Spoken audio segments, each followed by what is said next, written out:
You're listening to the Cashology podcast by FNBO, a place dedicated to helping you become more financially savvy every day. It's a little like school, but your only homework is living your best financial life. I'm your host, Justin, and class is now in session. For the intro here, I thought I'd do something a little bit different and actually take the questions that some of our listeners have posted and kind of answer them, if you will, kind of live right now in the moment. I haven't rehearsed this. So I'll take some of the questions that you great listeners are asking and give you the answers that I think you deserve. So the first question, Justin, been listening to you for a very long time. Really joy to hear your sultry sound on my morning commute. Gotta know what kind of hair product you use. Hey, listener, I think this is a great question, and I'm very open about what I do. It's all natural. It's just in the genes. Call Levi because they want these genes. Hashtag blessed. Second question. Hey, Justin, what's your morning commute typically look like? About 20 minutes. I don't know. I'm not a morning person. I can tell you that much. Not a morning person. Justin, I can absolutely tell what kind of mascara do you use. Again, call Levi. It's in the genes, right? My eyelashes. Got them from my mama.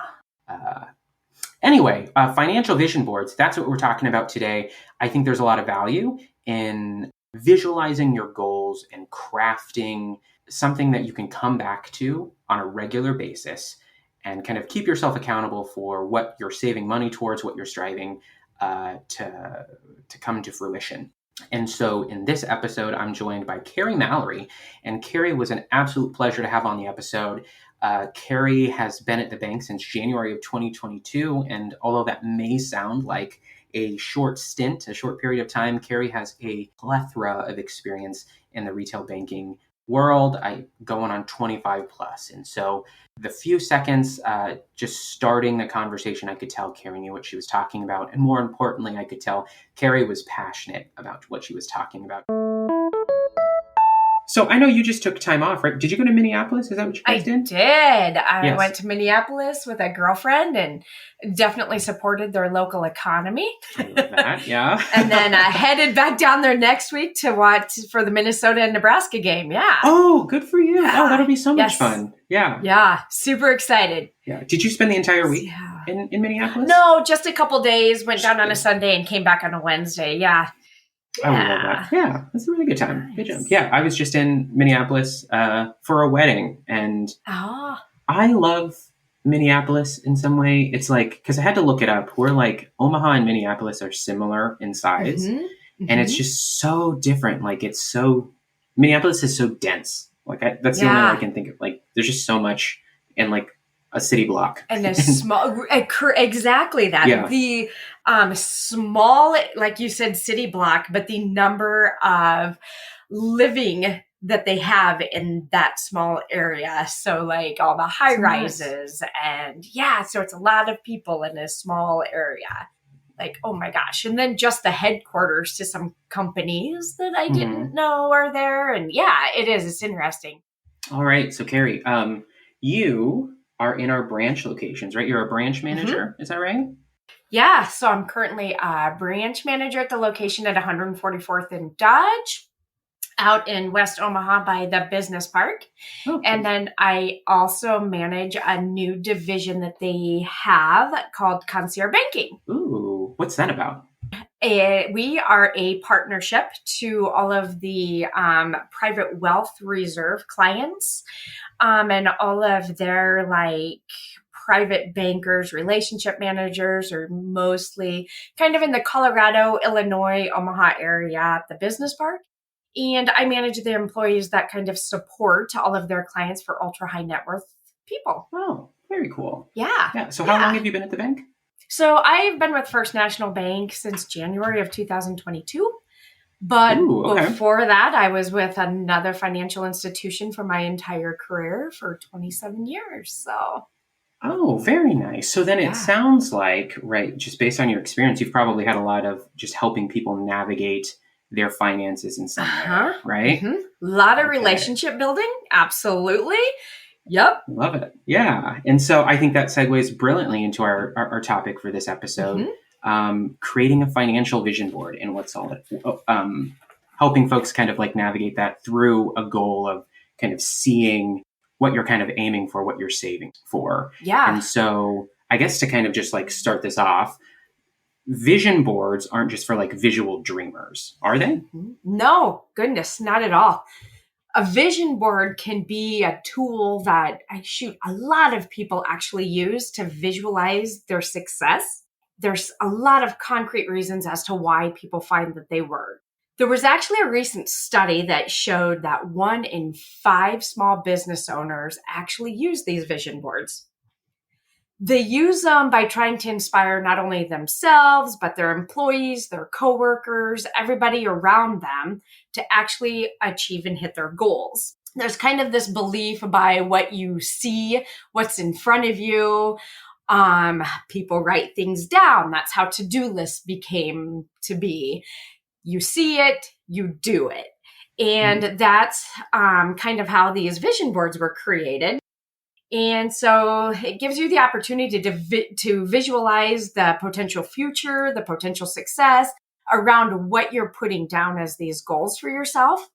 Using these vision boards help them remind themselves to actually take action behind those goals kind of on a daily basis, because it's right there out in front of you as a constant reminder. Oh yeah, I'm still working towards that goal. And the pictures, rather than words on a list, actually trigger the brain, and it helps create an emotional connection to that.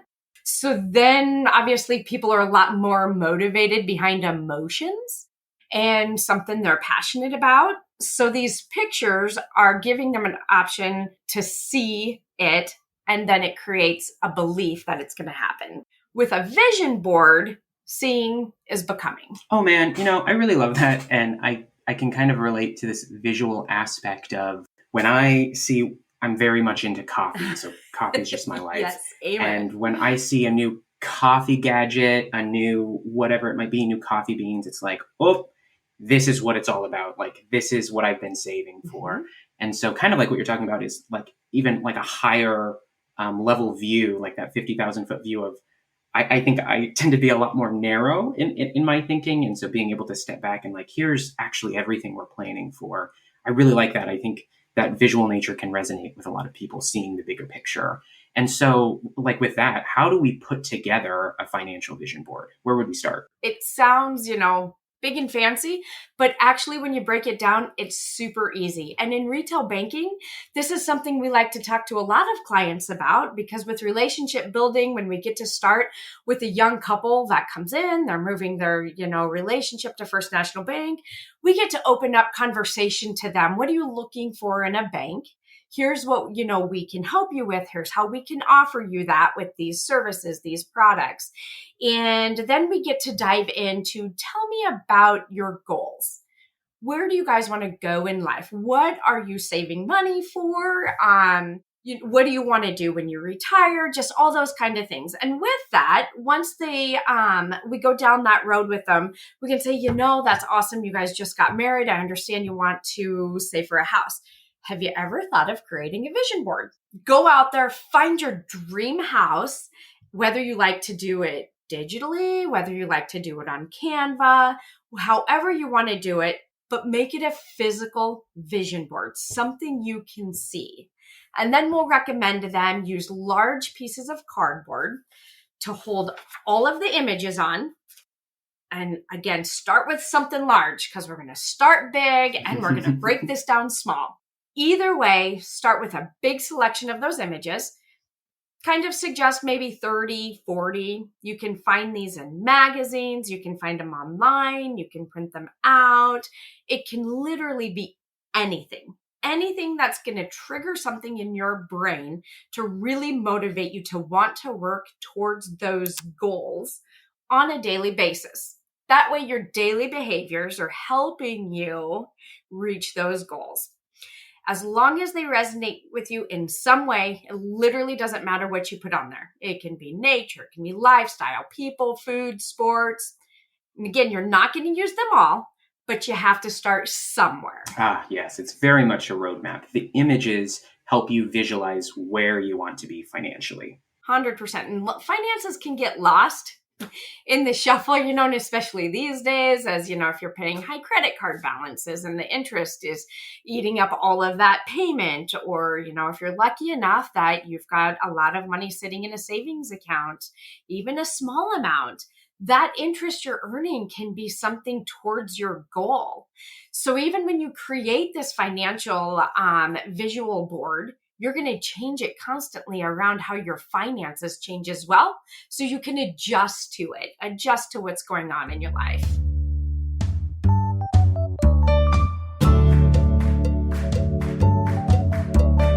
So I think it sounds like we've narrowed down the images we need to have, things that align with our goals financially. We get a large piece of cardboard and we put everything on there. Are they arranged in any way, or is it just a hodgepodge of pictures? Excellent question. Here's how we recommend you do it. Take your board, divide your surface into 4 equally sized rectangles. Arrange them by time, again, shorter on the left, longer on the right, and by cost, significant on the top and the less costly on the bottom. Goals visualized in the top half are going to require saving some significant money. Goals visualized in the bottom are going to require little money. Then do some organizing of the images. In the left side rectangles, put things you want to accomplish kind of in the next 5 years. And again, make that time frame work for you. In the right side rectangles, put things may take more than 5 years. So in the end, we are going to end up with 4 quadrants on your financial vision board. Alrighty, I think I'm starting to visualize this just a little bit in my head. And so once we have those quadrants kind of set up where we might place our pictures, then we turn to our art and craft skills. Yeah, 100%.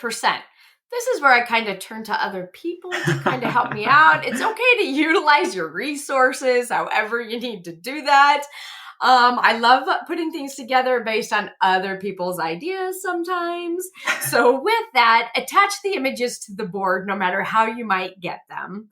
You can use Scotch tape, glue, something that's going to stick well so it doesn't fall off. Because remember, we want to visualize it. If it falls off, it's forgotten. Mm-hmm. Don't let these goals be forgotten, because the value lies in looking at it every single day. Now, one could argue you could make it online, make it your screen image on your phone, because unfortunately we've always got that in the palm of our hand. So, that might be, maybe there's a way to make that interactive as you can, change that. But again, a room that you visit daily, kind of in a private area as well, this is your personal financial visual board, not somebody else's.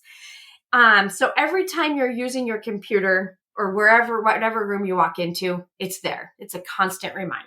Yes, being able to see that ultimately the goal there is to stay focused and keep your goals in mind. Yes, absolutely. You can do a vision board actually for every aspect of your life, work and personal. But as you look at your financial vision board, keep asking, what would it feel like to actually accomplish these goals? Think back to other goals you've accomplished and that feeling, and let yourself strive for that feeling again. Images and the feelings that they evoke are extremely powerful tools. Creating our future begins in our head. So put your vision board again somewhere where every day you're going to see it, and revisit it, remake it, tweak it. If you have to, every day, every week, at least a minimum every year. Life happens, life changes, our finances change. It can be more effective than a spreadsheet or a to-do list because, again, it taps in to our emotions about the things we're passionate about. I love that. And, this is, I think, really motivated me. I think I have some goals that have just fallen off my own radar. And so I think this has put like a nice little spark to put something on a board, keep it there, and hold myself accountable somewhere where I can see it every day. So I really appreciate all the insight and everything you brought, Carrie. And so hopefully if our guests did too, it sounds like at FNBO and some of our branch locations, this is the type of thing we help customers with all the time. So if somebody listening to this has resonated with what you said, wants to get a hold of you, how can they go about doing that? Yeah, absolutely. They can either give me a call on my direct phone in my office at 602-1561, or they can always email me at kmallory@fnbo.com. Wonderful. We'll make sure we get your contact information down in our notes. So, Carrie, thank you so much for joining us. I really appreciate having this conversation with you. Yeah, thank you for having me, Justin. Yeah. Member FDIC, Equal Housing Lender. Podcasts are for informational purposes only and not intended to provide specific advice or recommendations. When making decisions about your financial situation, consult a financial professional for advice. Podcasts are not regularly updated and information may become outdated. Deposit products are offered by First National Bank of Omaha, member FDIC. Investment products are not FDIC insured, not a deposit or other obligation of the bank, not insured by any federal government agency, not guaranteed by the bank, may lose value. The Cashology Podcast, copyright First National Bank of Omaha.